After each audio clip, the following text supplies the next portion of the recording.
Dans la date 7 avril, plusieurs bandits étaient neutralisés. Il y a plusieurs axes routiers qui étaient débloqués, puisque ça fait partie du mode opératoire bandio, et bloquer des grands axes routiers et fouiller des trous dans l'axe pour empêcher les forces de l'ordre d'avoir accès à l'espace pour rendre accès forces de l'ordre beaucoup plus difficile que possible.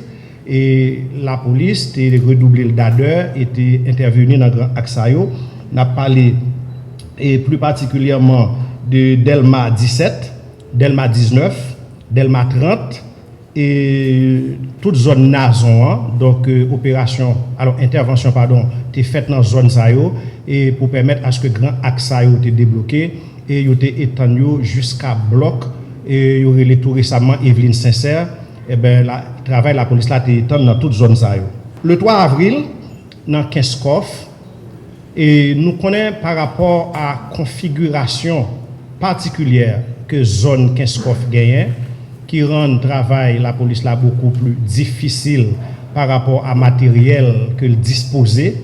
Et nous connaissons que c'est une zone montagneuse et très souvent, vaillants policiers nous qui travaillent à la longueur du jour et de la nuit, c'est à pied, ils sont obligés à essayer d'avoir accès à des espaces parce que moyens qui sont disponibles pour eux pas permettre que vous ayez accès à zone facile. Mais en dépit de tout, ils ont redoublé d'ardeur et de courage, ils ont affronté les situations Jean Lia et de temps en temps, ils mettaient les bandits en déroute et pour permettre à ce que la population arrive vaquer à l'activité dans les meilleures conditions que possible, même si l'idéal n'est pas encore atteint à 100%. La commune Port-au-Prince, dans Paco plus précisément, en date du 22 avril, groupe d'intervention de la police nationale d'Haïti, connu sous le nom de SWAT, a fait une intervention dans Paco.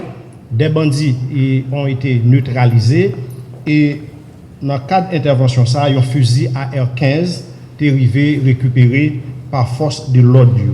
Tant que nous connaissons, ce n'est pas seulement dans Pétionville, ce n'est pas seulement dans Kinskoff, et c'est pas seulement, mais aussi dans l'entrée sud capitale, là, si nous apprenons depuis Léogane, et depuis quelques temps, qui est très difficile pour la population qui est dans la zone ça.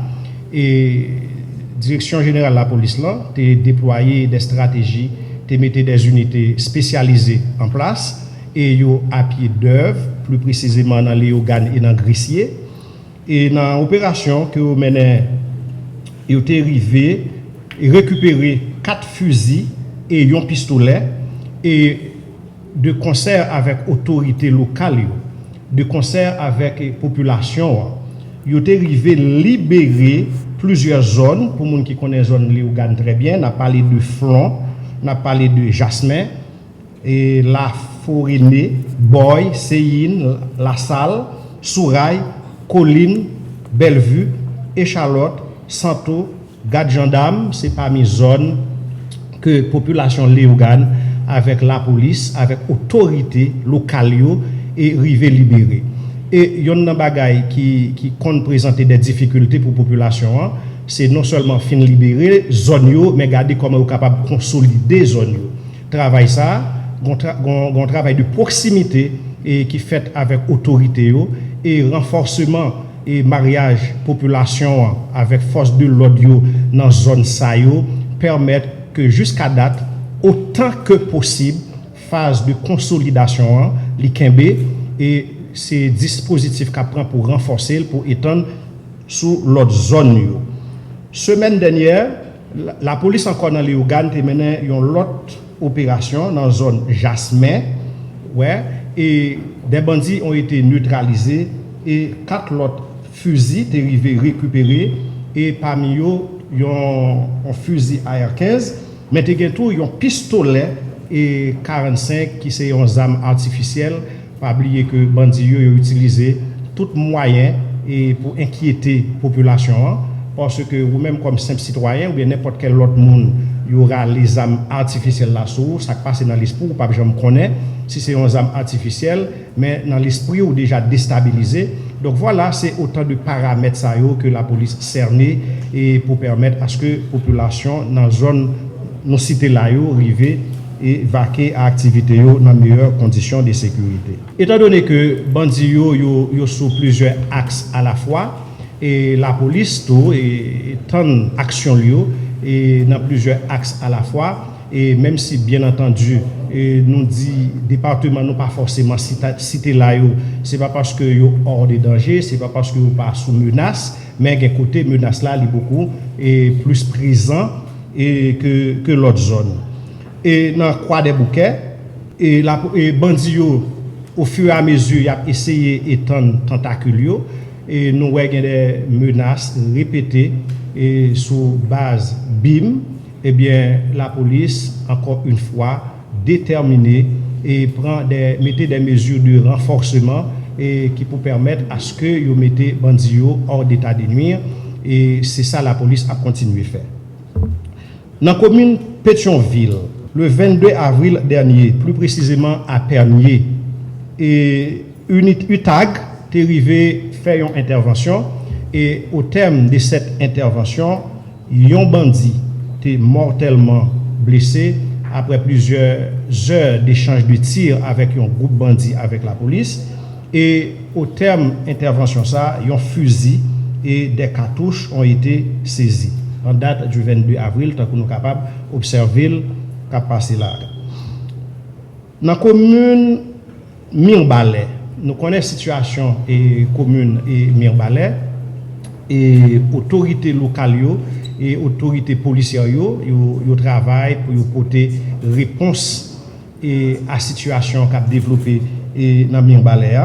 Et 22 avril, tu as gagné une grande opération qui était menée dans la commune Mirbalais et des bandits ont été neutralisés. Deux fusils d'assaut ont été récupérés et un pistolet de calibre 9 mm été récupéré.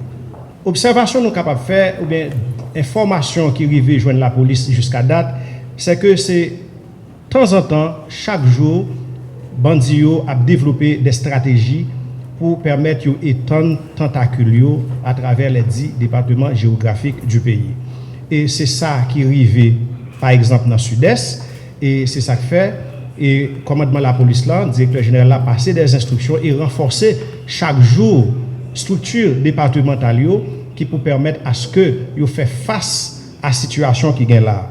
Dans le sud-est, et bandits ont essayé de mettre base dans une localité qui est Font-Jean-Noël, pour les gens qui connaissent le sud-est et très bien. Et la police a des informations. Et bandits ont fait plusieurs jours et il a dormi dans le cimetière et dans la zone là. Et jusqu'à ce que l'information t'est arrivée joindre autorité et pour pas tuer ça dans l'œuf, pour pas quitter et prendre racine. Et voilà, il y a plusieurs monde qui t'est arrivé joindre arrestation et parmi eux, il y a Brutus Simpson qui est arrivé joindre arrestation et enquête a continué et dans le département pour voir qui moun qui de près ou de loin qui facilite bandit accès à zone là avec qui moun yo collaborer et pour permettre à ce que zone et sud-est là pas tomber en bas griffe et bandit.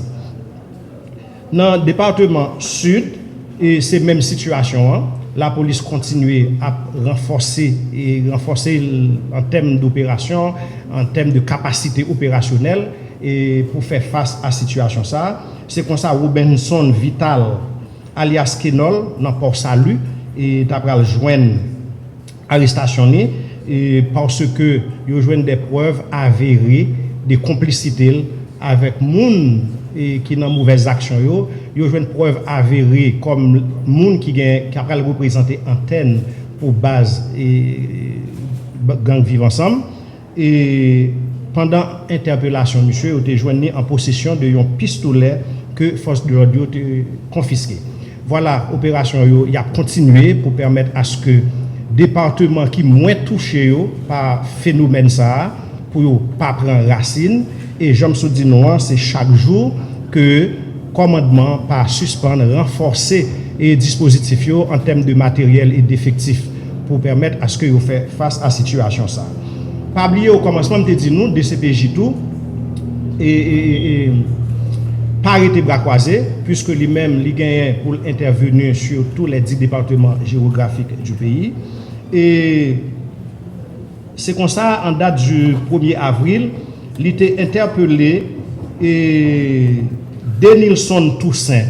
Denilson Toussaint c'est un citoyen et qui présumé participer dans l'assassinat 3 personnes et suite à plainte que DCPJ recevoir, c'est Belloni Samuel, Wilgens Jean-Louis et Jacqueline Salomon, 3 personnes qui étaient morts alors qui étaient assassinés dans des circonstances et peut-être que nous rappelons nous toutes, eh bien donc DCPJ est arrivé procéder à l'arrestation de Denilson Toussaint et enquête là l'a continué parce que il révélé que il pas pour compte lui et il y a des gens qui ont participé dans l'assassinat ça avec qui déjà prend la fuite et il y a des gens qui cachés mais pas oublier que DCPJ dans pratique de travail il gagne avec autorité l'autre force de police et dans le monde là et plus particulièrement avec Interpol et ben nous zone de cachette ou bien le fait que un bandit quitte le pays à l'autre pays ça pas veut dire que ça veut dire que force de l'ordre pas privé sous lui donc enquête là dans ce sens ça la DCPJ continue à collaborer avec l'autre force de police dans le monde là quel que soit côté Mounsa Takaye Mounsa yo Takaye pour yo arriver et mettez main dans collecte yo et retourner yo pour yo venir répondre à question que par rapport à ça que yo pose. Rebondissement et dans 4 dossiers ancien directeur académie de police là le feu commissaire divisionnaire Harrington Rico que nous rappelons en date du 25 novembre 2023 et pendant le t'a sorti dans l'académie pendant le t'a préparé et pour le graduer une promotion une cohorte de commissaires qui étaient en formation eh bien il t'a rejoindre assassinat sur la route du frère en date du 25 novembre 2023. Immédiatement, ça t'est arrivé, tu as eu une enquête qui t'est ouverte, mais la police était assez patiente et c'est vrai que famille, amis, société a toujours demandé qui ça enquête ça fait. Eh bien, et la police était toujours à travail et c'est comme ça. Il a arrêté semaine dernière la nommée Alexandra Sylvain qui pour présumer participation directe et dans le cadre assassinat ça et il commencé à mettre et direction centrale de la police judiciaire sur des pistes assez importantes qui vont permettre dans les jours à venir d'avoir plus de détails sur l'interpellation ça. En fait, c'est un ensemble de travail que le département nous sollicite là, plus DCPJ rivé fait, pour nous faire un petit résumé. À Léogane, 9 armes rivé récupérées par force de l'audio, 3 à Mirbalet, 4 à Pétionville, yon dans Paco, yon dans Port-Salut, yon dans Saint-Marc, 7 dans Delma. Pour cette période nous parlons là, c'est en tout 26 armes à feu que la police retiré dans mes bandits et la continuer pour retirer davantage jusqu'à ce que la population rejoigne calme. Et dans le cadre d'intervention, pas moins de 40 personnes arrivent joindre l'arrestation et en pile continuer à répondre aux questions par devant autorités policières et mais constater en pile qui déjà déféré par devant les autorités judiciaires qui sont appelées à dire le droit. Et parmi les infractions que vous reprochez ensemble de Mounsayo, c'est détention et port illégaux d'armes à feu, complot contre la sûreté interne de l'État, assassinat, association des malfaiteurs, viol, incendie criminel, destruction des biens publics et privés. C'est ça nous capables de partager et avec la population pour permettre de connaître l'état d'avancement travail que la police a fait, disposition qu'elle mettait en place sur l'ensemble du territoire national. Certainement, nous connaissons attente en pile. Certainement, nous connaissons attente pour combler à 100%. Mais un fait est certain, la police l'a redoublé d'ardeur, li réviser stratégie tout le temps et collaborer étroitement avec force multinationale là qui là pour renforcer le travail de la police là, pour venir en appui à travail de la police là et dans les interventions de police, dans les opérations de police, yo toujours là ouais pour yo jouer rôle que yo appelé pour yo jouer dans quatre batailles n'a mené contre l'insécurité en Haïti. Si je réponds mot pour mot, je ne pas que c'est peut-être ça nous a dit qui ça empêché. Alors en fait, c'est que la police toujours intervenue, toujours fait des interventions et la police toujours menait des opérations.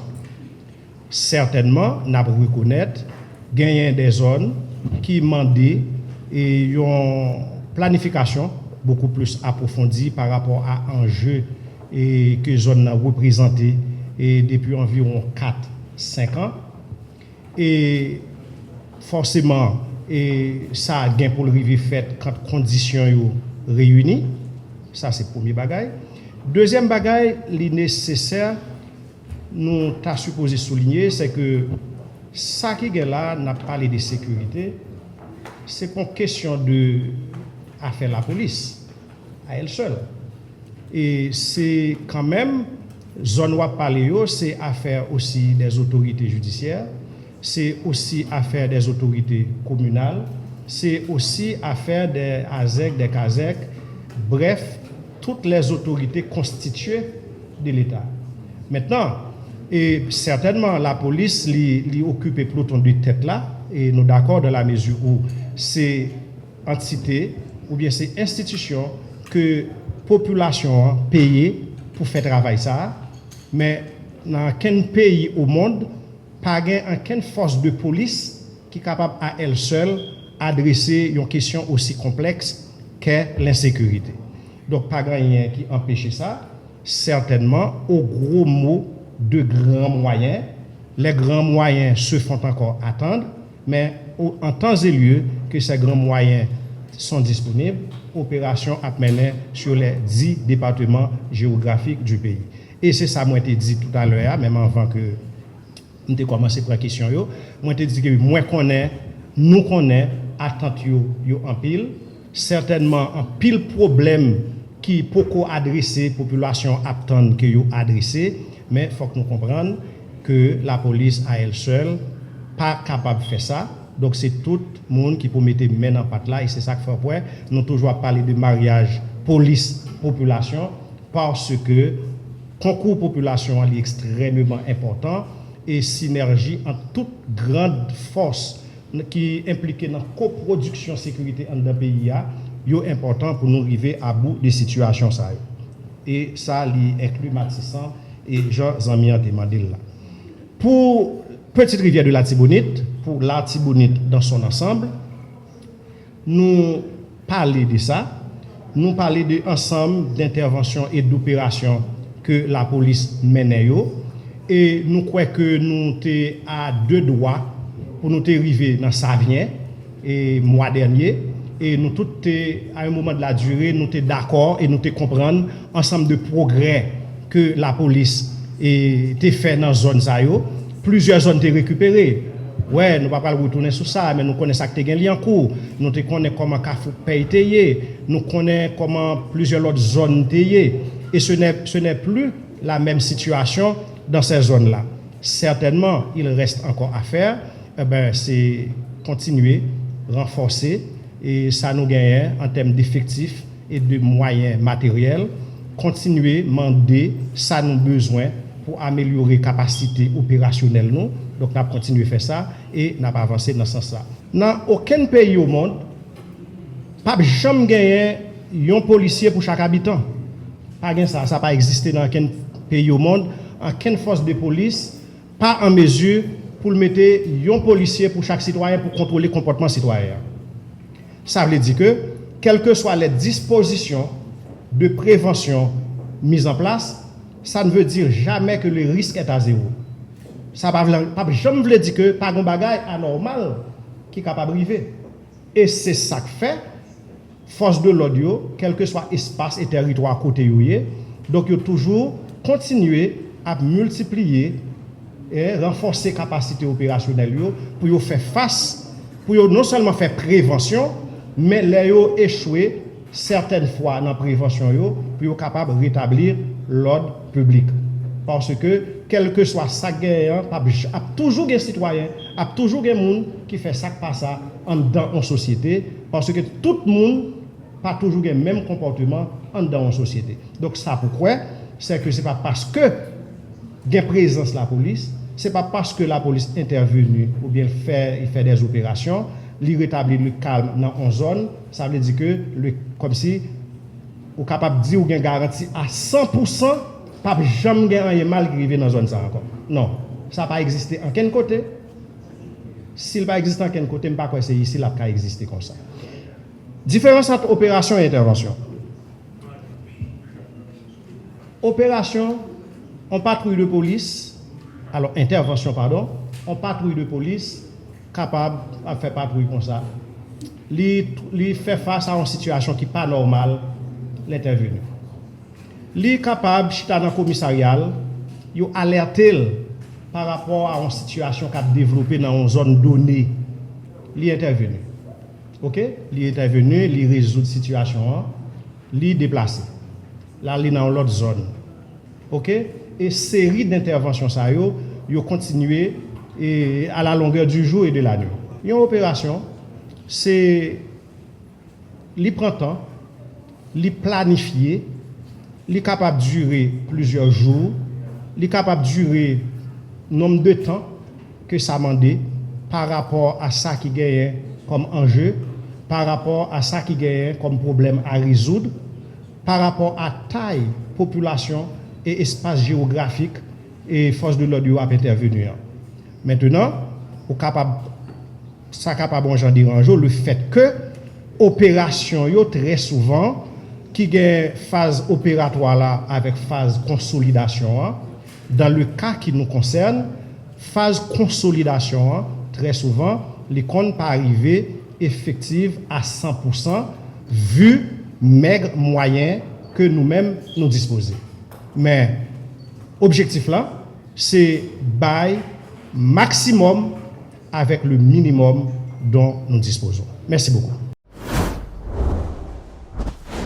Conférence de presse a un objectif pour forcer qui c'est Fédération des organisations sociales pour l'encadrement des enfants d'Haïti et par rapport avec attaque gang nous sommes ça dans fin mars pour l'ouvrir début avril côté que en pile famille déplacée en pile famille là dans la pauvreté dans le département centre précisément Mibalais. Nous-mêmes comme organisation qui défend les droits de Timonio en Haïti, nous avons jugé bon pour aller chercher qui ça combien de familles qui déplacées, combien de femmes qui souffrent. Donc je dis dans le département centre, il y a une crise sanitaire côté que Tifi avec femmes qui étaient couru en bas attaque gang yo. Moun sa aujourd'hui même yon bon des gens qui étaient couru avec un grain de sous-vêtement. Ça dit nous connaissons comment condition est pour une fille qui court avec un grain de sous-vêtement. Donc aujourd'hui rapport forcé pour bail chiffre ensemble de familles qui déplacées. Donc pour que ça fait c'est avec M. Jacob Charles qui est responsable planification au sein de l'organisation. Moi-même Elie Ferrimont qui est responsable communication. On a fait suite à M. Jacob qui a donné plus de détails autour des gens qui déplacent. Rapport du drame à Mirbalais. Mirbalais le 7 avril 2025. Environ 100 000 personnes, soit 10 000 familles en moyenne et 2 000 femmes enceintes, 12 000 enfants âgés de 0 à 17 ans ont été contraints à se déplacer de la commune de Mirbalais suite aux attaques de gangs armés enclenchées dans la nuit du 31 mars au 1er avril 2025. D'après les chiffres fournis par des enquêteurs dont on a pris connaissance, la Fédération des organisations sociales pour l'encadrement des enfants d'Haïti forcés, tout en faisant état de familles entières, brutalement anéanties à leur domicile, et d'autres personnes, y compris 200 femmes et des filles abattues et violées pendant qu'elles tentaient de s'échapper. Plus de 100 personnes ont été blessées par des projectiles et 80 personnes ont porté disparu selon la même source d'information.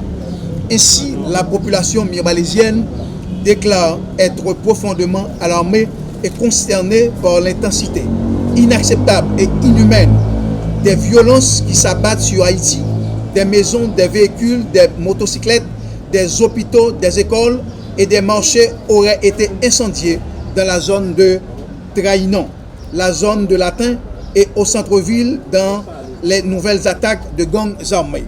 Afin de remédier à cette situation, la police nationale d'Haïti, PNH, les forces armées d'Haïti et les forces multinationales MMS ont tenté de repousser les bandits dans la dite commune, mais sans succès. Enfin, la majorité des personnes déplacées à Mirbalais, environ 80%, ont trouvé refuge dans les communes avoisinantes, dont 11 sites situés à Hinche. École nationale de Marmont, École nationale de Bassin-Gim, École nationale de Rhodes, Église du Christ, École nationale Savane-Allen, Abri Rodé, Abri Chalma et Peralt, Église catholique de Calader, Médaille Immaculée, Carrette Sully, Rhodes Vision de Silence. Avec une estimation de 100 000 personnes éparpillées dans ces 11 centres d'hébergement qui devraient avoir besoin d'une assistance sanitaire et alimentaire, la situation devient de plus en plus désespérée et aggravante.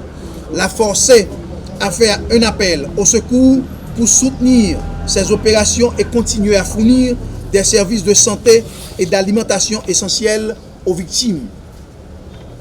Rapport ça, et nous préparer avec ensemble d'enquêteurs que nous gagnons sur le terrain. Et raison pour laquelle c'est pour nous inciter avec le gouvernement en place et ONG qui a œuvré dans la question Timoun en Haïti et côté que nous avons demandé avec le gouvernement pour le capable de faire diligence et permettre que la sécurité retourne spécialement à Mirbalais ainsi que dans tout le pays. Côté que nous estimons et bandes armées yo éparpillé et a marché pour une zone ou territoire, y a marché pour un Kaimoun côté que famille yo et la guerre pour compte yo sans pas une personne moun qui pour secourir. Nous même nous forcer nous dit halte là. Nous pas cap d'accord une situation chaotique côté que pile ti moun sa yo jodi a yo sous les tentes, yo pas kon à qui c'est pour y adresser. Parents yo pas cap voyer l'école. Et l'école, côté que Timoun était supposé à prendre ça que le pain de l'instruction, je dis à ces services et centres d'hébergement pour permettre que moun yo aller et je nous petit côté pour héberger. Nous-mêmes nous forcer, nous demander avec le gouvernement en place prendre toute disposition qui s'impose pour permettre que famille ça yo, spécialement moun Mirbalais yo, retourner dans les plus brefs délais dans les zones respectives, dans les quartiers respectifs, dans les maisons côté que été construit plus que 50 ans ou 30 ans. Nous-mêmes, c'est ça nous fait comme recommandation et dans les jours à venir, nous permettre que nous dresser des rapports pour tout centre d'hébergement côté que Timoun aujourd'hui qui pas à l'école et captain plein de restrictions et qui demain c'est eux qui supposé remplacer nous côté que nous-mêmes nous pas là soit dans le secteur privé ou dans le secteur public là et bien Timoun ça yo si jodi a yo pas une éducation adéquate et bien et dans 15 ans dans 20 ans encore c'est même bagaille ça pour le reproduire en dans société là nous même dans forcer nous dit halte là nous pas capable supporter et un genre de comportement pareil en dans société nous demander avec gouvernement en place là spécialement et CPTA et le premier ministre pour toute disposition pour mettre que sécurité rétablie dans le pays c'est ça nous même nous fait comme recommandation et bien entendu rapport là nous basé spécifiquement et pour le bas plateau le centre personnellement mais moyennant et la force c'est une entité nationale. Nous pas une entité spécialement à Mirbalais ou du moins que à Hinche, mais c'est une entité nationale. Mais nous-mêmes ce que nous faisons, comme c'est à Mirbalais et nous jeté dévolu nous pour nous garder ensemble de monde qui étaient déplacés ainsi que les enfants, nous prodiguer rapport ça. Mais dans le mois qui vient pour venir, nous pourrons aller dans tout centre d'hébergement qui est dans l'aire métropolitaine pour nous dresser un rapport accablant, spécialement pour les enfants, côté que Timounio, c'est eux qui avenir pays, nous pas cap quitter Timounio aujourd'hui sans peine de l'instruction. Et bien c'est la raison pour laquelle que forcer lui-même crier haut et fort, nous a demandé avec le gouvernement et tout entier pour prendre responsabilité pour permettre que situation chaotique ça et bandits capable et mettre hors d'état de nuire et pour famille capable retourner fonctionner normalement pour Timounio capable retourner dans chemin l'école. Et premier bagage n'a essayé faire c'est permettre que nous aller au secours de famille des kits hygiéniques et nous baillons apport psychologique aussi, permettre que, et avec des drames que eux-mêmes ont subi, et permettre que des psychologues et nous comprennent qui ça est passé dans le pays. Mais c'est le premier support nous-mêmes et nous capables et permettre que nous et c'est la raison pour laquelle qui fait et nous-mêmes nous dresser rapport ça pour nous alerter et opinion publique là et le gouvernement et d'une manière générale pour prendre des dispositions pour permettre que la situation soit capable de cesser dans le pays et pour toute famille capable de vivre et pieusement et sans problème et gens que Haïti était avant et c'est ça nous-mêmes et comme nous fait comme des recommandations et nous pas qu'on l'État mais c'est avec les moyens du bord nous-mêmes en de forcer et n'a essayé et garder ce que nous-mêmes nous capoter et comme support nous en de société mais nous-mêmes nous fait appel avec des instances qui concernées et qui capable estimer que nous-mêmes nous faisons un travail qui noble en de société c'est accompagner les enfants et bien eux-mêmes sont capables de rejoindre nous pour permettre que nous continuer à travailler ça sur toute étendue du territoire national. Et non, nous pas de délai et dans les jours à venir, nous permettre que nous-mêmes nous arriver au secours et que nous gens que nous-mêmes et moi et nous permettent. Merci. Qui toujours a informé le peuple là de ce qui a passé dans le pays. Fédération Organisation Jeunes du Forge rencontré la presse mardi 29 avril 2025 là, dans un contexte côté situation sociale et politique pays a détérioré. Chaque jour, pendant le Conseil présidentiel de transition, KPTA, déjà passé 12 mois dans la tête exécutive là. Alors que mission c'était pour venir rétablir l'ordre social et créer un bon climat de sécurité dans le pays. Conduire nous dans la réforme constitutionnelle et puis réaliser bon genre d'élection démocratique, crédible, selon l'accord 3 avril 2024 là, qui était créé. Nous, dans Forge, nous dit échec là visible. Non seulement ça, équipe ça pas de travail pour peuple la vrai. C'est tête yo seulement. Parce que nèg sa yo, c'est riche, yo vin riche sous dos peuple là. Cap souffrir, cap passer travail. C'est intolérable, c'est inacceptable. Ça cap passé dans le pays pendant 12 derniers mois ça yo. Fédération Organisation Jeunes yo Forge saisi sous administration Conseil présidentiel transition. Pendant une année, il y a plus passé 10 000 personnes qui assassinés. La vie moun dans le pays a banalisé. Côté l'État a pour mission pour rétablir l'ordre social et puis garantir la sécurité chaque citoyen. Si là qui dans classe moyenne nan pas suspend perdu kayo, business yo décapitalisé. Malheureuse a appauvri sous regard membre KPT ak membre gouvernement yo. Selon coordination nationale sécurité alimentaire ak agence OCHA Haïti dans les Nations Unies, il y a environ 5 700 000 personnes qui vivent dans cette insécurité alimentaire aiguë. Qui veut dire que les gens ne sont pas capables de manger ni boire. Un chiffre qui représente moitié de la population haïtienne. Le pays a fait face à une crise humanitaire sans précédent. Pourtant, le Conseil présidentiel de transition, c'est la présidence qui coûte le pays à plus cob. C'est un conseil qui est très budgétivore. 9 membres KPTO fait 12 mois à toucher 10 millions de gouttes chaque monde a bien passé. Pendant temps ça, population a dormi à la belle étoile, dans la rue, en bas pont, dans crasse, dans camp côté où a vivre dans insalubrité toute qualité. Dans une véritable promiscuité, côté yo exposé à toute qualité maladie contagieuse. Faut dire la vie moun ak bien moun important. Fédération organisation jeune yo Forge saisi ouais. Pendant 12 mois ça yo, Conseil présidentiel transition a normalisé corruption dans l'administration publique là. Alors que corruption c'était une fléau qui lagué pays dans situation lamentable lié là. Pourtant, avant yo te rentré dans KPTA, slogan yo c'était couper fâché avec mauvaise pratique dans gouvernance pays. Je dis c'est couper à couper raché. Fédération organisation jeune yo Forge comme structure qui a fait promotion pour bonne gouvernance avec transparence dit faut gagot la suspend. N'a demandé CARICOM qui te venu imposer nous conseil ça pour venir retirer mon lion dans tête conseil là parce que c'est pas logique.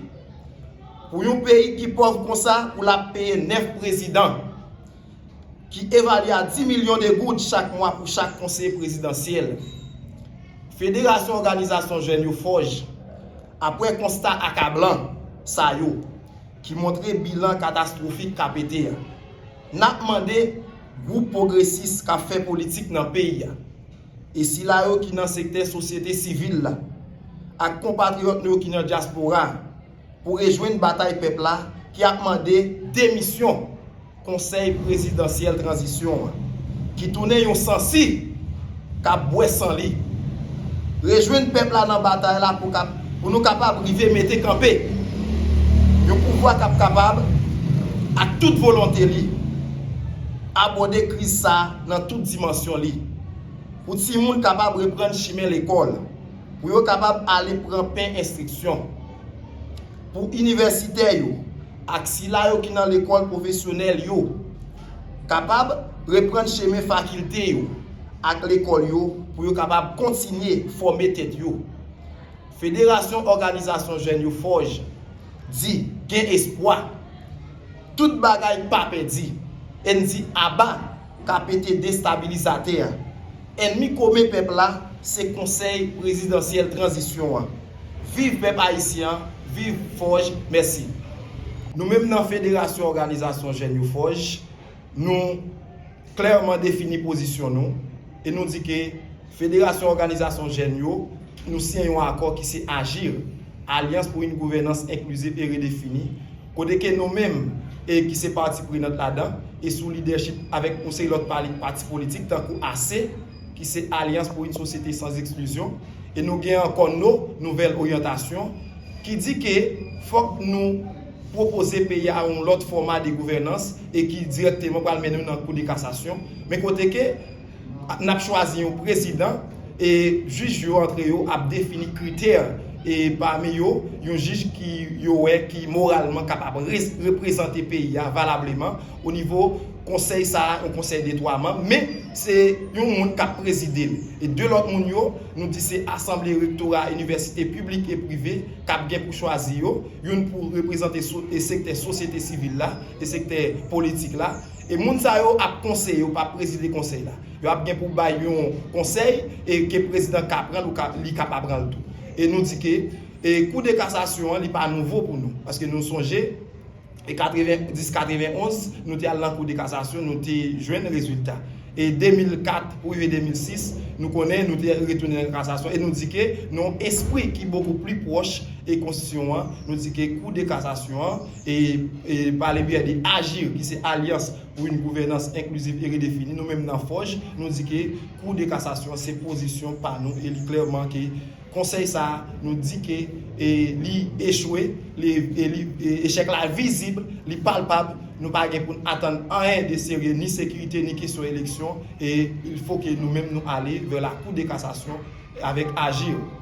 Là nous connaissons la voix du peuple c'est la voix de Dieu et que ça fait dans conférence jeudi là nous et demander nous lancer un appel avec toute force vive et peuple là en particulier pour qu'ils rejoignent bataille peuple là et nous dit que bataille peuple là c'est lui-même qui a mené nous côté nous voulons arriver parce que nous dit que c'est pas un monde, c'est pas un groupe monde ça qui va le faire là. Élection crédible nous dit nous souhaiter dans la conférence de presse là et il pas capable faire avec KPTA, faut qu'il fait avec des monde qui gagne et qui penser pays, avec des monde qui penser société et ça fait nous dire que et dans les cas contraires que eux-mêmes n'ont pas tiré la révérence, nous-mêmes, avec le peuple, nous avons fait en sorte que pour nous faire rendez-vous à nous et que nous avons lancé un cri d'alarme avec CARICOM qui était imposé nous et conseil ça pour que nous-mêmes, pour ne pas arriver dans une situation qui est beaucoup plus bas que nous est là parce que nous disons que Haïti n'est pas l'autre niveau pour être capable de descendre encore qui disparaît. C'est que les gens qui nous disent agir et nous avons environ 1 an à 2 ans, côté que dans la durée de temps ça, nous avons bien pour nous créer des conditions vraiment adéquates pour que des élections et organisées à tous les niveaux au sein de la société haïtienne et que après ça nous pensons que nous avons premier pays avec un président qui est élu parce que nous dit que n'est pas normal pour un pays a fait plus passer 10 ans et sans que nous pas gagné un président vraiment et qui élit de façon légitime et qui pour nous marcher comme si nous avons en dehors et constitution et dans ce sens ça nous même agir et Forge nous dit que nous devons marcher beaucoup plus proche et constitution pays nous et je pense que c'est boussole tout le monde tout peuple haïtien et merci.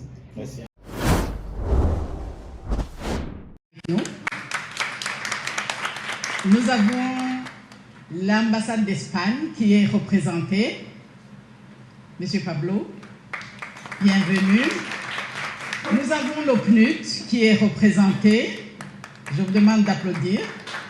Nous avons le représentant de l'UNESCO qui est avec nous. Je vous demande d'applaudir.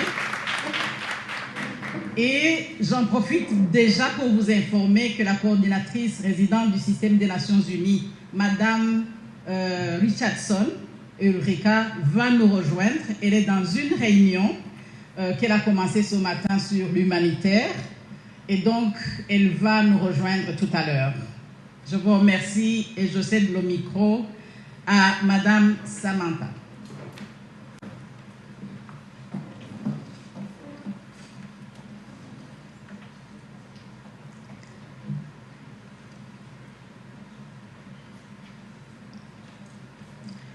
Excellence, Madame la ministre à la condition féminine aux droits des femmes, Monsieur le chargé d'affaires du Japon en Haïti,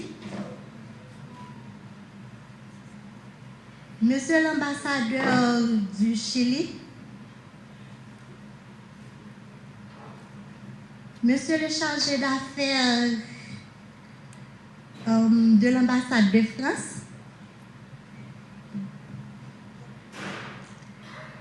Madame la chargée d'affaires de l'ambassade du Mexique,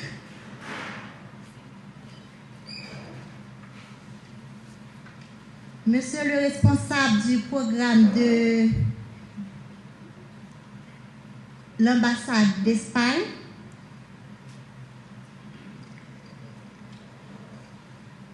Madame la représentante d'ONU Femmes en Haïti, distingués partenaires, honorables invités, chers partenaires, représentantes et représentants de la presse, parlée, écrite et télévisée, Madame, Messieurs, c'est un immense honneur pour moi de vous souhaiter la bienvenue à cette seconde séquence de notre journée marquée par le lancement du projet Leadership des femmes pour la paix et la cohésion sociale en Haïti. Dès ce matin, à partir de 8 h, nous avons travaillé activement autour des objectifs et la vision de ce projet. À travers des représentations, des panels, des thématiques et des travaux de groupe, les participantes et participants ont partagé des réflexions essentielles et formulé des propositions concrètes pour renforcer la participation des femmes aux actions de paix et de la sécurité en Haïti.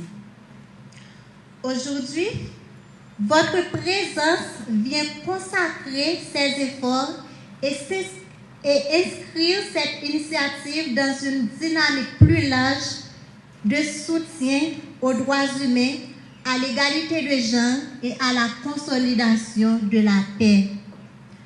Nous remercions chaleureusement le gouvernement du Japon pour son appui constant, ainsi que tous les partenaires techniques et financiers ici présents pour leur engagement aux côtés des femmes haïtiennes.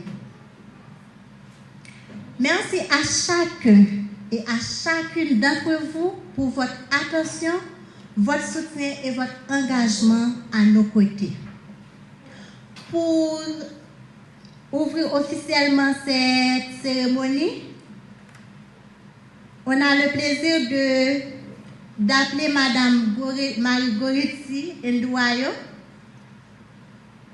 C'est la représentante résidente d'ONU Femmes en Haïti pour prononcer ses propos.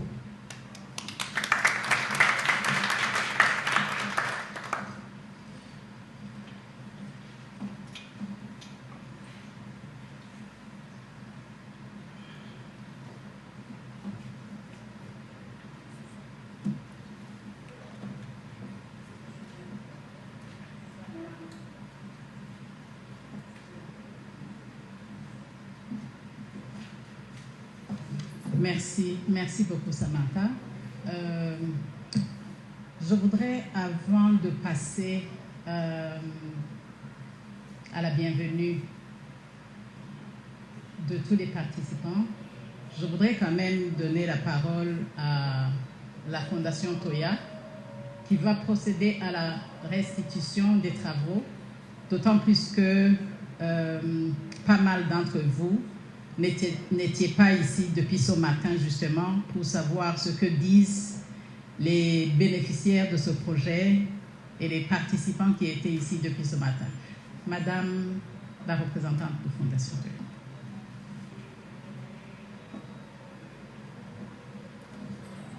Merci beaucoup. Bonjour tout le monde. Je suis Cliffane de la Fondation Toya. Je vais procéder à la restitution des ateliers que nous avons eus aujourd'hui.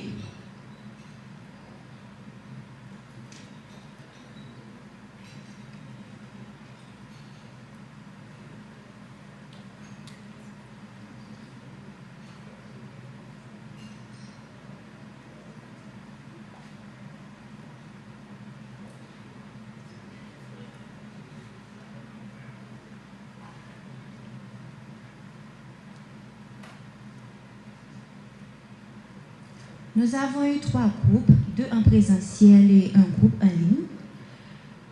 Les filles et femmes face à la violence communautaire. Les participants répertorient les zones à risque, les formes de violence, les acteurs clés et les réponses apportées. Le groupe 1 a identifié les zones de violence, la zone métropolitaine de Port-au-Prince, Corfou-Feuille, Canaan, Kiskov, le département du centre, Mirbalais, Sodo et le département de l'Artibonite. Ils ont fait une analyse de l'impact genré des conflits armés et de la présence des gangs. Ils ont fait ressortir les conséquences spécifiques sur les femmes et les filles et ont proposé des réponses à la problématique. La rescolarisation comme réponse, bourse scolaire et insertion professionnelle des personnes affectées. Pour le VBG, prise en charge des survivants. Ils ont identifié les formes de violence physique, sexuelle, psychologique. Et les acteurs clés, les ONG, les SNU et les acteurs qui œuvrent dans la protection de l'enfance. Nous avons ensuite relevé les défis, identifié les défis de relèvement et de reconstruction pour les filles et les femmes en Haïti. Comment répondre aux besoins spécifiques des femmes dans l'éducation formelle, l'emploi et la santé mentale.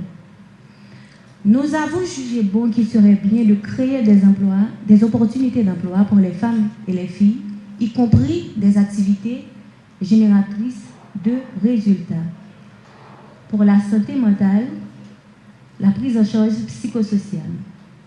Nous avons ensuite identifié les besoins spécifiques des femmes dans les phases post-crise. Considérer les dimensions économiques, sociales, sanitaires et psychologiques du relèvement. Comme besoins, il y a les besoins de sécurité, des besoins de prise en charge psychosociale et des manques de ressources. Les obstacles, on a identifié les obstacles et ressources existantes dans les communautés. Comme obstacles, nous avons l'insécurité, les violences basées sur le genre, le manque d'opportunités économiques et la séparation familiale. Comme action concrète, accessible aux femmes, nous avons besoin de sécurité, la réunification familiale et la relocation des familles, des activités génératrices de revenus, l'éducation sexuelle et reproductive pour les femmes et la création de centres de prise en charge pour les survivantes. Le groupe 3 a travaillé sur les obstacles et opportunités d'inclusion des femmes à la prise de décision. Ils ont identifié les freins à la participation des femmes, une analyse des barrières culturelles, institutionnelles, familiales et économiques. Ils ont réfléchi aux moyens d'encourager le leadership féminin, valoriser les voix féminines dans les instances locales et les revues de politique existence et espace. Les barrières familiales. Charge familiale des femmes qui les empêchent de participer aux espaces de prise de décision. Les charges liées aux responsabilités domestiques et familiales peuvent aussi limiter leur disponibilité pour des rôles décisionnaires. On a aussi la difficulté à s'affirmer ou à faire entendre leur voix, on parle des femmes, dans certains environnements dominés par les hommes. On a les barrières institutionnelles. En ce sens, le taux de participation des femmes reste faible. Peu de femmes sont élues. Il n'y a pas de politique assez ouverte et ceci constitue un frein pour leur participation. Le rôle assigné aux femmes les empêche de participer aux activités. Elles demandent en fait de donner plus de chance aux femmes dans les sphères de décision. La violence faite aux femmes et aux filles constitue vraiment une barrière fondamentale. La violence de la politique, dans les ménages et dans la société à travers le système patriarcal. Pour l'éducation, ils ont constaté que les femmes n'ont pas accès à un niveau supérieur d'éducation, ce qui les empêche de prendre des décisions. Comme barrière culturelle, ils ont identifié la langue comme une barrière pour les femmes dans la prise de décision. Certaines femmes ne participent pas sous prétexte que les discussions sont faites en français. C'est une réalité. Inégalité de genre, inégalité sur le plan social, subordination des femmes, système patriarcal. Pour les barrières économiques, opportunités égales pour les femmes, entre les femmes et les hommes, je dirais. Féminisation de la pauvreté. Non-accès des femmes aux ressources économiques, terre, crédit. Pauvreté structurelle, forte concentration de la richesse, faible accès au crédit, insécurité alimentaire. Et maintenant pour les barrières sociales, ils ont identifié la stratification sociale rigide, barrière à la mobilité sociale fondée sur le capital économique, l'éducation et l'appartenance à certaines familles ou réseaux. Discrimination intersectionnelle, basée sur le genre, l'origine géographique, ruralité, appartenance régionale, la classe sociale et le statut migratoire. Exclusion de personnes handicapées, LGBTQI+, ou âgées. Peu d'adaptation des politiques publiques ou d'infrastructures à leurs besoins. Ils ont réfléchi aux moyens d'encourager le leadership féminin à travers l'autonomisation économique des femmes, revisiter les savoirs locaux traditionnels pour valoriser les voix féminines dans les instances locales, comité de gestion de santé, comité de revue, au niveau départemental et communal. Respect du quota d'au moins 30% dans les sphères politiques. Sièges réservés aux élections. Sensibilisation de masse sur la promotion des femmes serait vraiment important comme il y a 10 ans de cela en Haïti. Obstacles économiques auxquels les femmes sont confrontées pour accéder à des opportunités d'emploi formelles et décentes ou pour se former et se développer en tant qu'entrepreneurs, moyens de subsistance. La féminisation de la pauvreté comprend des obstacles à l'accès aux produits financiers et aux opportunités de financement. Ils ont ensuite parlé du rôle assigné aux femmes dans la société qui reste et demeure déséquilibré. Les tâches de soins constituent un obstacle à l'utilisation du temps pour accéder à de meilleures opportunités d'emploi et professionnelles. Les tâches domestiques sont réservées aux femmes et empêchent leur épanouissement dans d'autres domaines de la vie. Ce sont la surcharge liée aux responsabilités domestiques et familiales qui limitent leur disponibilité pour des rôles décisionnels. La difficulté à s'affirmer ou à faire entendre leur voix dans certains environnements dominés par les hommes. La participation des femmes à la vie politique reste faible, y compris aux postes électifs. Cela inclut la prise de décision.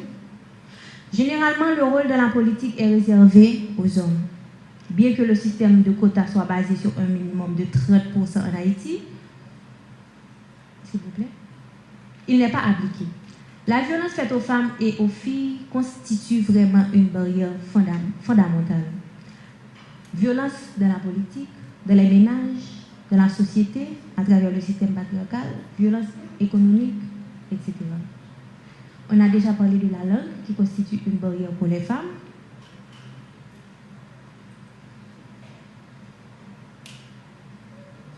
Ok, comme recommandation, valoriser les voix féminines dans les instances locales.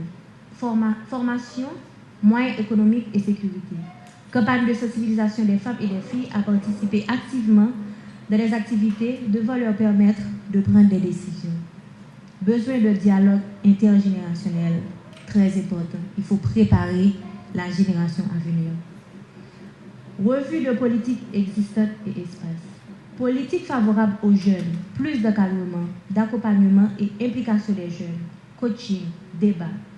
Politique et programmes spécifiques adaptés à la réponse humanitaire aux adolescents en Haïti. Sensibilisation à la masculinité positive. Les hommes qui acceptent leur partenaire de façon inconditionnelle. Conseil communautaire, école, ONG locale, église, leader communautaire. Stratégie sur l'amélioration de la coordination des acteurs. Synergie pour rationaliser les ressources et améliorer la redevabilité. Madame, Monsieur, ça a été un plaisir pour moi de lire pour vous le rapport. Merci.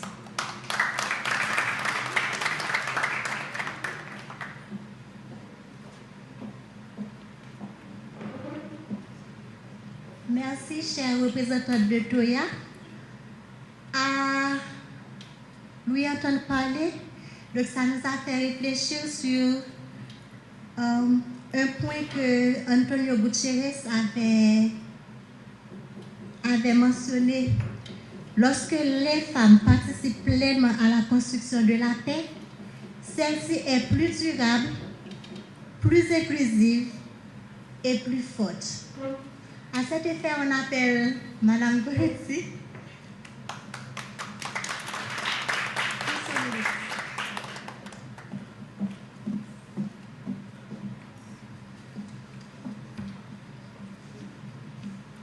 Merci beaucoup. Je voudrais vous demander d'applaudir encore une fois Fondation Toya pour la synthèse qu'elle vient de nous faire et que je trouve très, très intéressante. Madame la ministre à la condition féminine et aux droits des femmes, Monsieur l'ambassadeur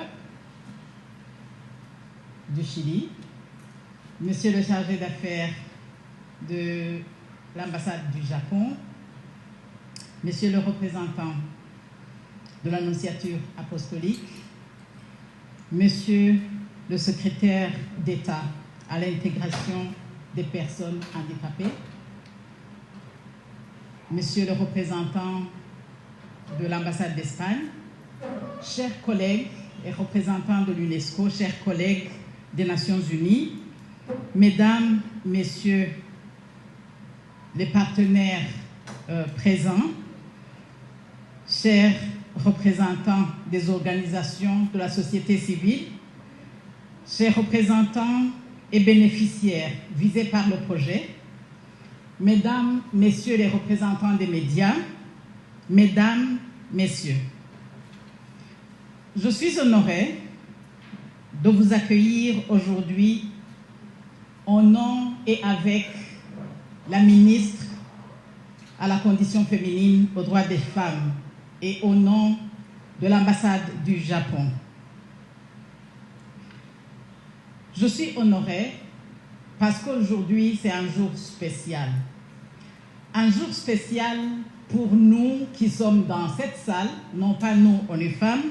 Un jour spécial parce que nous lançons un projet spécial aussi et très important qui va nous permettre d'accompagner les nombreuses femmes et filles qui sont dans le besoin en Haïti et plus particulièrement celles qui sont affectées par la crise qui sévit dans le pays et qui se retrouvent déplacées en dehors de leur famille, mais aussi qui survivent des violences basées sur le genre.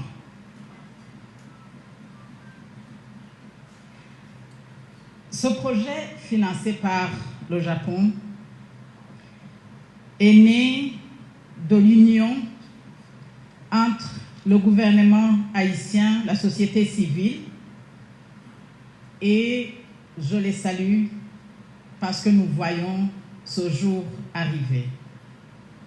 Je tiens à exprimer ma gratitude sincère à nos partenaires techniques et financiers, ainsi qu'à toutes les autorités qui sont présentes dans la salle, qui ont répondu présent à notre invitation.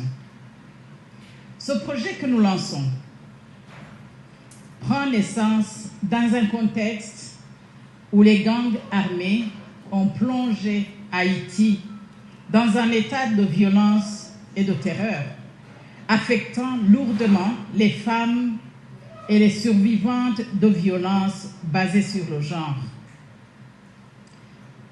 Il est déchirant de constater que 4 femmes sur 5 subissent des violences dans ce pays, incluant le viol, et souvent le viol de manière répétée. 4 femmes sur 5. En février 2025, 116 survivantes ont été rapportées à l'Office du Haut-Commissaire aux droits de l'homme, dont 61% ont subi des viols, dont les viols collectifs, et 13% étaient des enfants de 8 à 17 ans. Je vous donne ce petit chiffre. Je ne veux pas vous donner les chiffres de tous les mois qui sont disponibles, mais j'ai juste choisi le mois de février parce qu'il est récent d'abord. Et je voudrais vous donner ce chiffre pour que vous le gardiez dans votre tête et sentir le besoin et l'importance de ce projet qui ne pourra faire qu'une goutte d'eau dans l'océan, compte tenu de la situation réelle qui est vécue dans ce pays. Mesdames, messieurs, comment pouvons-nous rester indifférents face à ces actes de violence qui déchirent la société et qui laissent des cicatrices indélébiles sur les femmes et les filles d'Haïti? N'est-il pas temps pour nous de nous unir dans un effort holistique pour soutenir les survivantes et leur offrir une chance de se reconstruire? Quels gestes concrets pouvons-nous poser pour renforcer la coordination entre les différents acteurs et garantir une protection efficace pour les survivantes. Comment pouvons-nous aider les femmes à se relever, à regagner leur dignité et à retrouver l'espoir d'un avenir meilleur? Ne devons-nous pas nous mettre ensemble et tous travailler pour libérer le plein potentiel des femmes haïtiennes afin qu'elles deviennent des piliers de la stabilisation et du développement de ce pays? Enfin, n'est-il pas de notre devoir de faire entendre les voix de ces femmes et filles pour que la communauté nationale, régionale et internationale se coalisent en faveur d'un avenir où la sécurité et le respect sont des droits pour toutes et pour tous? Le programme Spotlight, exécuté par le PNUD, ONU Femmes, l'UNICEF, UNFPA, 4 entités des Nations Unies, et qui était financé par l'Union européenne jusqu'en décembre 2023, avait jeté les bases d'une réponse à toutes ces questions que je suis en train de me poser, mais que je vous soumets en même temps. ONU Femmes, à travers le projet que nous lançons aujourd'hui, compte consolider certains acquis, juste certains acquis du Spotlight, tout en remerciant encore une fois le Japon pour le soutien à ce projet. Je confirme, avec l'autorisation de la coordinatrice résidente qui malheureusement vient de se faire mal et risque de ne pas nous rejoindre, elle vient de m'appeler tout de suite, avec elle, je peux confirmer que la prochaine génération du Spotlight est ouverte pour la collaboration de toutes vos institutions. Le Spotlight Nouvelle Génération, c'est un Spotlight, un programme conjoint auquel nous vous invitons toutes et tous à participer. Partenaires techniques et financiers, bénéficiaires, État d'Haïti, vous êtes tous et toutes conviés à contribuer au Spotlight deuxième génération. Avec votre support, la prochaine génération sera le prochain projet qui va être lancé par plus d'un partenaire. Ensemble, nous y arriverons. Merci à toutes et tous.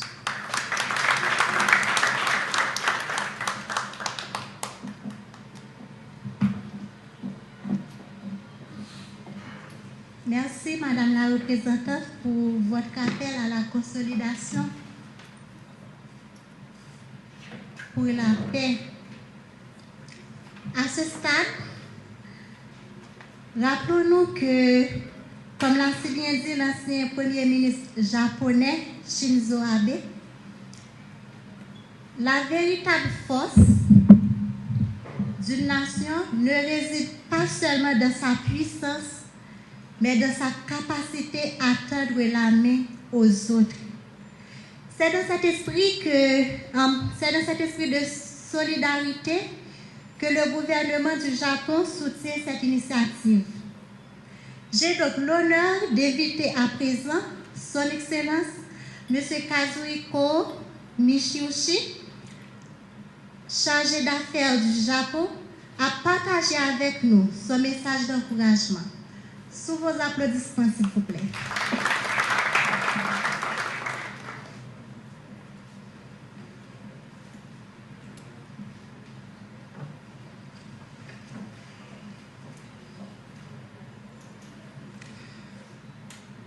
Madame la ministre à la condition féminine et aux droits des femmes. Madame la représentante de ONU Femmes. Distingués invités, membres de la presse, Madame et Monsieur, C'est avec une profonde fierté, une grande satisfaction que je m'adressais à vous tous à l'occasion du lancement du projet de leadership des femmes pour la paix et la cohésion sociale en Haïti. Cette cérémonie revêt pour nous une signification essentielle et variée, et je suis ravi que ce projet soit mis en œuvre. Je tiens à mettre en lumière la remarquable coopération de longue date entre Haïti et le Japon.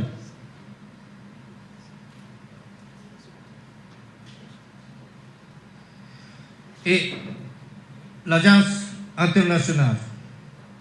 Je suis également ravi de souligner ce partenariat entre le Japon et l'ONU Femmes, qui vise à mettre en œuvre un projet répondant aux besoins urgents des femmes et des filles touchées par la crise, tout en renforçant le rôle dans le processus de l'aide socio-économique et de consolidation de la paix.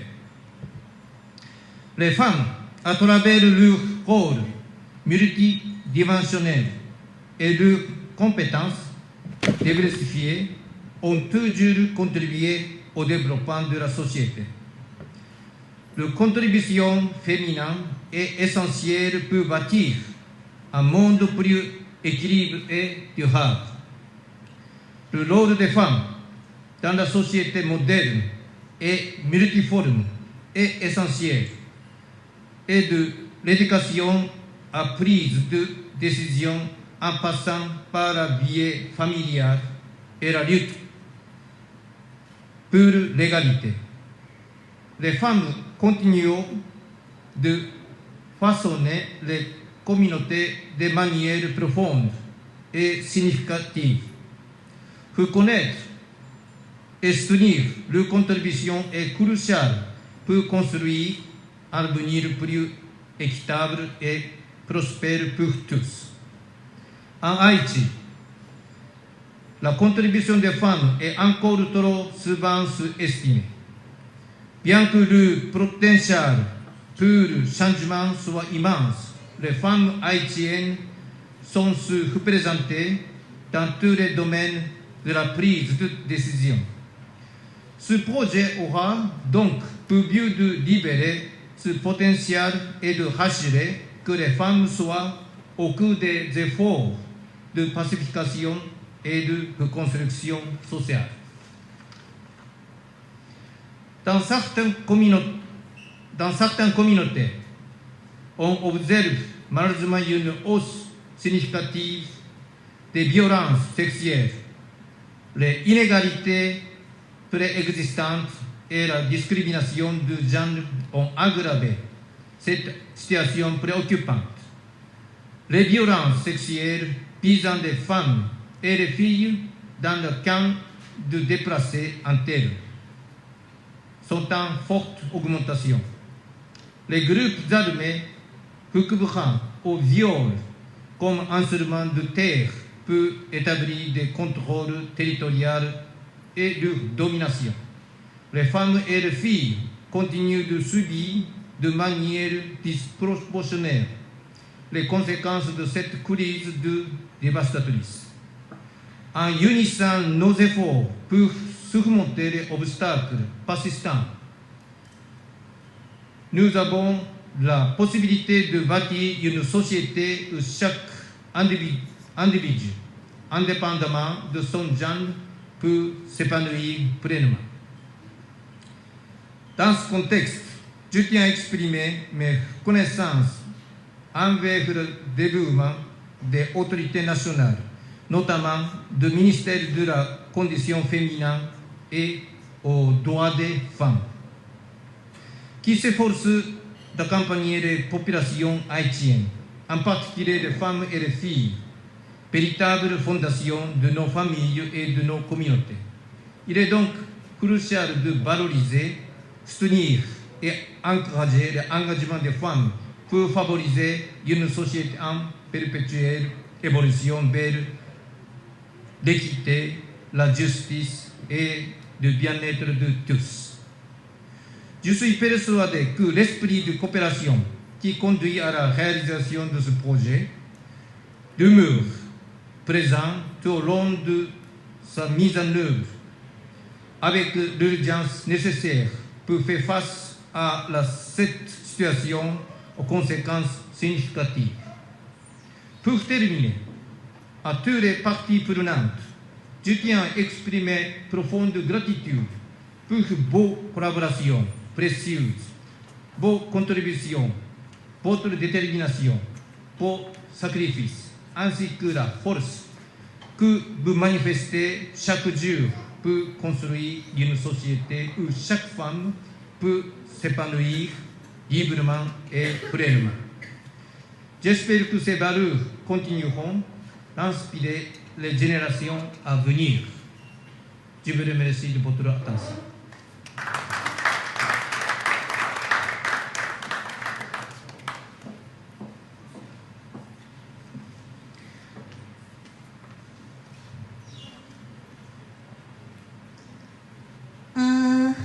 Je répète, en s'unissant nos forces, on peut faciliter l'inclusion sociale et l'équité.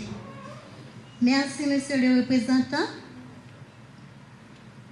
Mesdames, Messieurs, la promotion du leadership féminin, la consolidation de la paix et la garantie des droits humains ne seraient pleinement réalisées sans l'engagement ferme des autorités nationales. Le ministre à la condition, disons la ministre à la condition féminine et aux droits de la femme joue en ce sens un rôle de premier plan en Haïti, en impulsant des politiques publiques inclusives et en plaidant pour une meilleure reconnaissance de la contribution des femmes à la vie sociale, économique et politique du pays. C'est donc avec un profond respect que nous accueillons Son Excellence Madame Pédrica Saint-Jean, ministre à la condition féminine et aux droits de la femme, pour son discours officiel de lancement du projet.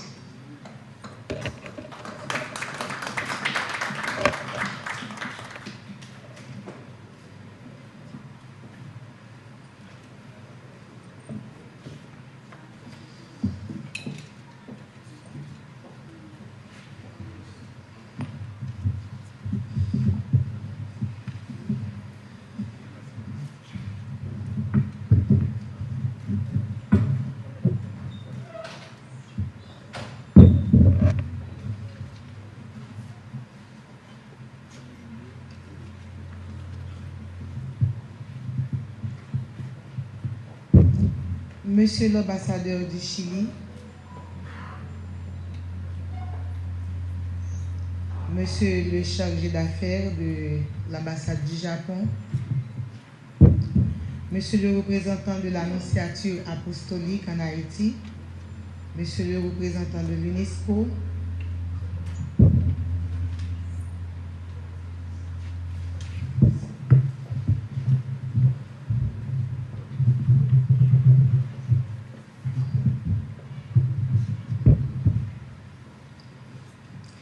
Madame la représentante de l'ONU Femmes en Haïti, Mesdames, Messieurs les représentants des institutions gouvernementales, Monsieur le secrétaire d'État à l'intégration des personnes handicapées, Messieurs et Dames les partenaires techniques et financiers, chers collègues du système des Nations Unies, chers représentantes des organisations de la société civile, chers représentants des bénéficiaires visés par le projet, Mesdames, Messieurs les représentants des médias, Mesdames, Messieurs, en vos rangs, titres, grades et qualités.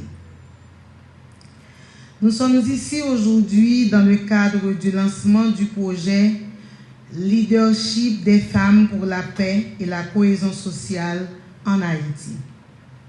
exécuté par ONU Femmes en collaboration avec le gouvernement et la société civile haïtienne, avec l'appui financier généreux du Japon.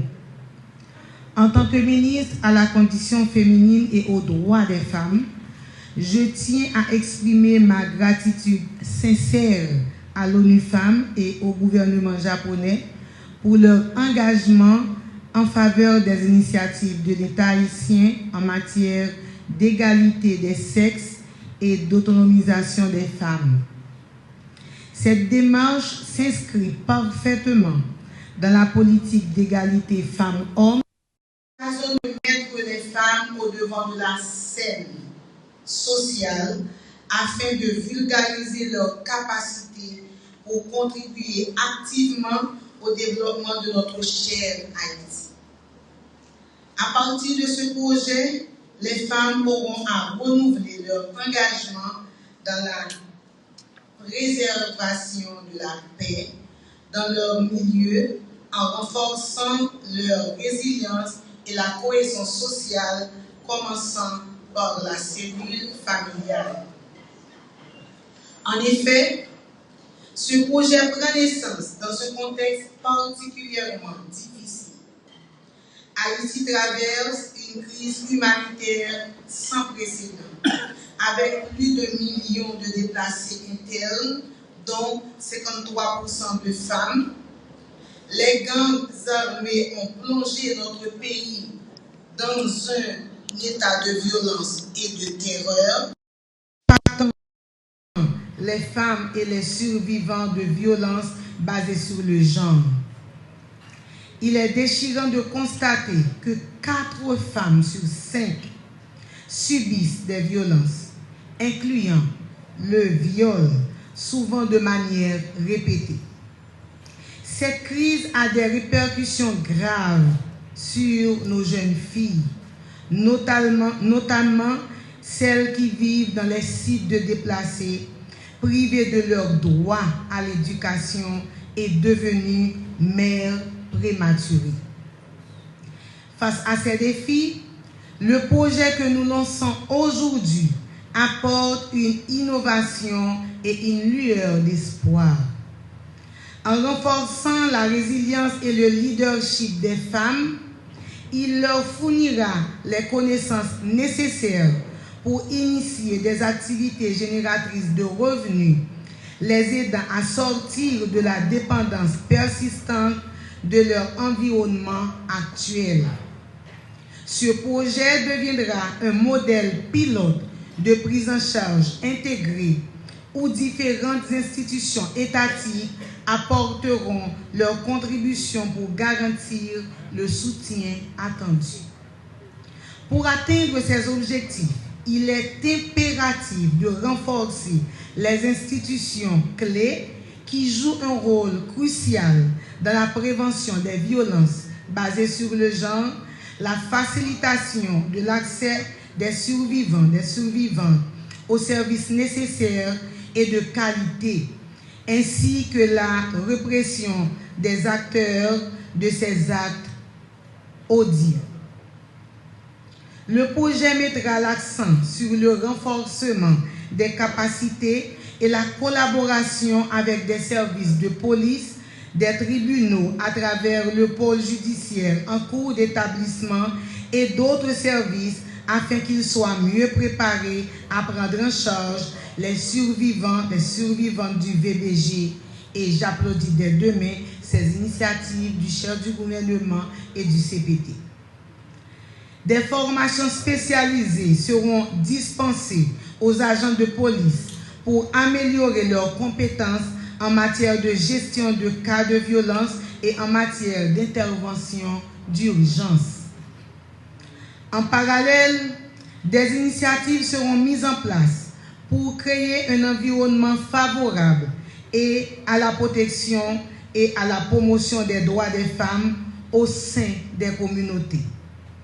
Par exemple, le ministère à la condition féminine et aux droits des femmes entend mettre sur pied une maison des femmes dans au moins 3 départements, l'Ouest, l'Artibonite et le Centre, qui sera un lieu d'écoute, des soins psychosociaux, de formation, d'accompagnement juridique et surtout de reconstruction personnelle et professionnelle. C'est un espace où les survivantes pourront non seulement guérir, mais aussi retrouver leur autonomie, leur pouvoir d'agir et leur place pleine et entière dans la société. La Maison des femmes vise également la réinsertion socio-économique en outillant les femmes à travers des formations professionnelles, des appuis à l'entrepreneuriat et des mécanismes d'inclusion financière. Il s'agira d'un véritable levier de transformation sociale qui contribuera à briser le cycle de la dépendance et de la violence. Nous savons que derrière chaque survivant de violence basée sur le genre, il y a une histoire de courage. Mais ce courage, aussi admirable soit-il, ne suffit pas dans l'appui d'une société solidaire sans des politiques publiques fortes et sans des structures adaptées pour accompagner leur reconstruction. Le MCFDF est en train de venir en aide à des femmes dans les sites de déplacés en leur inculquant, en leur apportant alors un appui psychosocial. Le ministère va aussi reprendre la ligne 8919 pour les femmes victimes de violences. La sensibilisation et l'éducation seront au cœur de ces initiatives, avec des campagnes visant à changer les mentalités et à promouvoir une culture de respect et de dignité pour les femmes et les filles. Des plateformes de dialogue et de concertation seront établies entre les communautés, les leaders locaux et les organisations de la société civile pour encourager la participation active des femmes dans le processus décisionnel et renforçant leur influence dans la vie publique. Ces initiatives viseront à réduire les inégalités de genre et à créer des communautés résilientes et solidaires où les droits des femmes sont pleinement respectés et protégés. Avant de terminer, je voudrais exprimer mon souhait ardent que d'autres partenaires se joignent à l'ONU Femmes et au ministère à la condition féminine et aux droits des femmes dans cette initiative noble qui vise à rendre leur dignité aux femmes et aux filles d'Haïti. Aujourd'hui, elles sont trop affectées par la crise qui endeuille notre pays. Le travail collaboratif et la solidarité internationale sont essentiels pour faire face à ces défis et construire un avenir meilleur pour ces femmes courageuses. Permettez enfin que je salue le courage, la patience et la résilience des bénéficiaires de ce projet représentés dans cette salle aujourd'hui.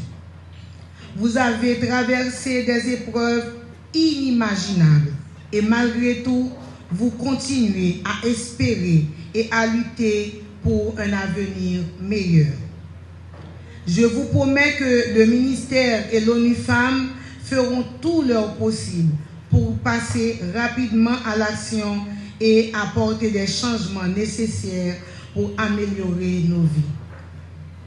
Je suis une survivante.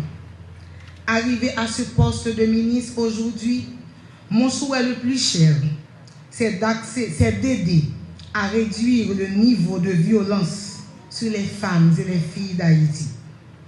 Et ma remplaçante pourra continuer à ce travail. Puisque je suis dans un gouvernement de transition, les autres après moi pourront continuer la bataille. Car je m'étais juré le 6 juillet 2019 en tant que survivante quand j'avais reçu un projectile sur mon côté droit que je n'allais pas baisser les bras. Et aujourd'hui, ce n'est pas un cadeau et ce n'est pas une chance, ce n'est pas un hasard que je sois ministre à la condition féminine. C'est pour continuer la bataille parce que je suis une survivante qui n'a pas baissé les bras. Que ce projet ne soit pas un projet de plus. Passons de la parole aux actes, car les filles et les femmes d'Haïti ne peuvent plus attendre.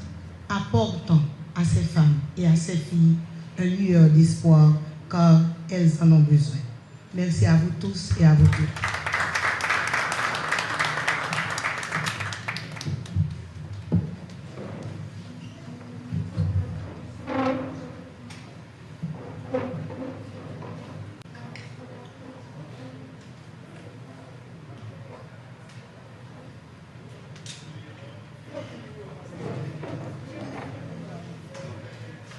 Merci, Madame la ministre, ou on pourrait mieux dire Madame la survivante. Donc, à présent, nous allons donner la voix aux bénéficiaires de ce projet. Donc, j'invite la représentante de la Fondation Toya à venir adresser ses mots de remerciement. Sous vos applaudissements, s'il vous plaît.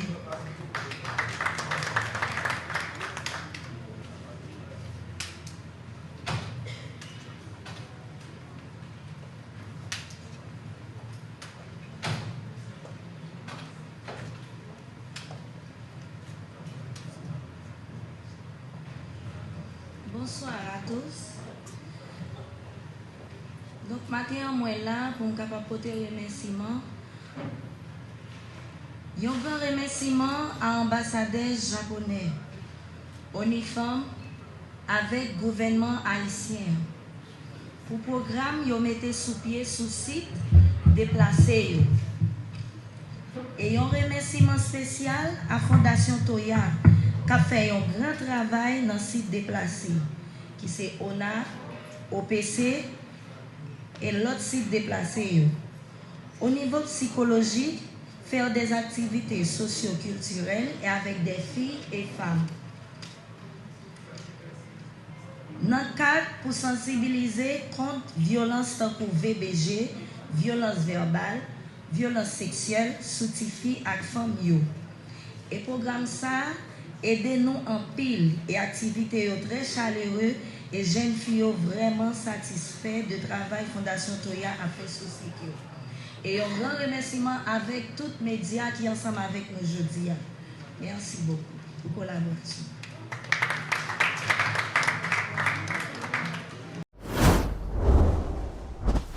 Je salue Radio Télé Caraïbes qui a fait un travail super dans le pays. Nous avons fait voir les gens qui sont voix, Madame Sarah et les paysans, aller côté, tout le monde peut entendre, qui ne peut pas entendre, pour entendre.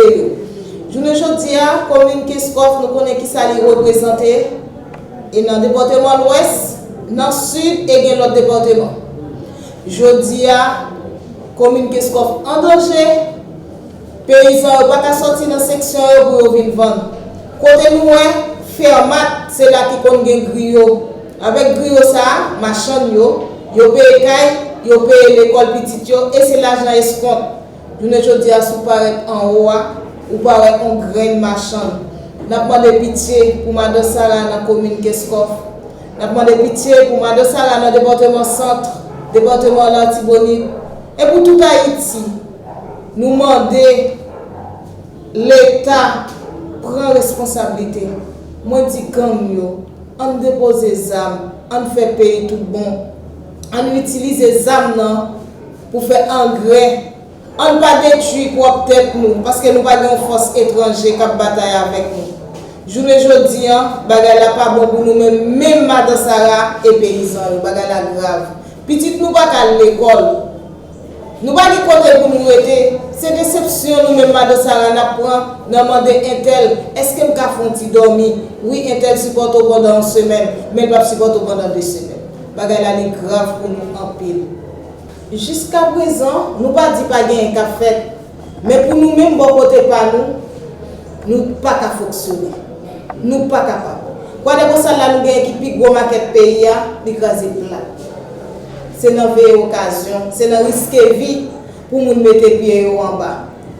Et nous pas capables encore. Bon moi même pas nous mentir un grand bout parce que c'est là tu vas nous voyer produit. C'est le département centre pour qu'on voit derrière quoi ou un bon bagage mais nous gagnons premier bec pour arriver là. M'ba qui ça m'a ça va l'exposer. Bagage là li grave. Dans occasion fête agriculture là, pas oublier nous même Madame Sarah même les bagages là grave. Nous plier parce que nous c'est roseau, nous pas quitter fête ça passer comme ça. Et c'est fleur avec Ramsa, nous gagnons froid, c'est piblé. Quand nous avons plusieurs artistes qui sont présents ensemble avec nous, joue ça, nous avons Maître Fayvette, nous avons Lovely, nous avons Eve, nous avons Bookman, troisième jour, et nous avons Titi Congo, qui est ensemble avec nous premier jour, et nous avons un coup de tambour, nous prenons côté tambour qu'on fait nous danser, qu'on fait nous dormir. Nous attendons tout le monde, c'est pas cher. Viens encourager Madame Sarah, viens encourager l'artiste Lakaï, viens valoriser la culture. Nous attendons tout le monde 1er, 2, 3 mai. Nous avons besoin de frère 1000 gouttes, dans 1000 gouttes là, il y a 500 gouttes qui pourraient aller pour nous manger. Et on vient danser tout, on vient tirer stress. Nous attendons tout haïtien comme ça.